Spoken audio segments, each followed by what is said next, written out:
Impas on the roll, the cool coffee cruiser. Impas on the roll.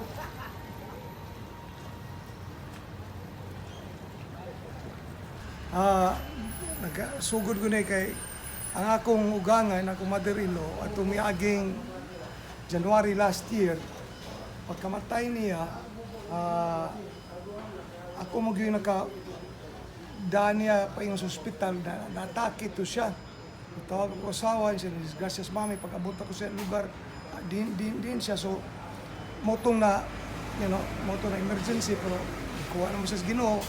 And, unya, motong sa wapat yung adlaw sa kalagkalag po, kani naka-idea mi, pagbigiris ako makauban sa Jaski, katong kuhan na, ato ni kalakihon. Then, sa tungod na mo nang, it became a passionate project na magikuhan bitaw to work on this na makuhan gini siya, makadagan og klaro. And mo na siyang sa pagpadagan lagi nato, mo nang labi pa dahil dagang modul. Kini siya ako ni gitawag og impas. Kay ma-impas mo kita. Agi man tayo kinabuhayan, ang pag-impas. Kina namin, importante na masayad dito na, huwag ka-impas na ito, andam na bata. Andam na bata, ingon ka rin, dawaton bata sa Ginoo.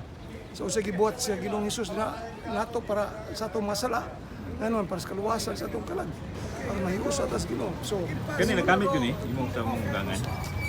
ano sa tao? Nagamit ni sa una sa mong ugangan. Nagamit nagigda ako madaylo.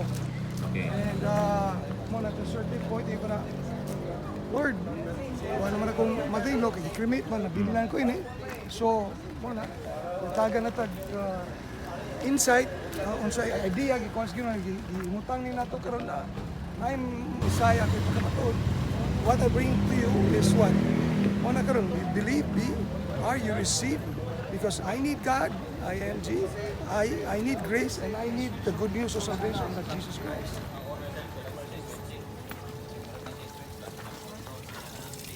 Cruiser.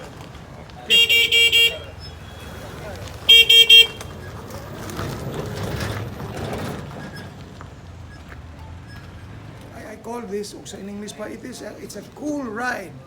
Cool, it's a cool coffin cruiser, alright?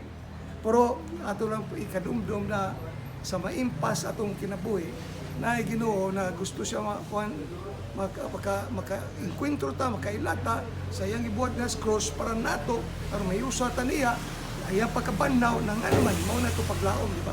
It brings forth a message, no? That as you know who God is, and it shows that ang ato pagtuos Ginoo nagi pagsalig. Alright, when you believe and receive Christ alone as your Lord and Savior. So,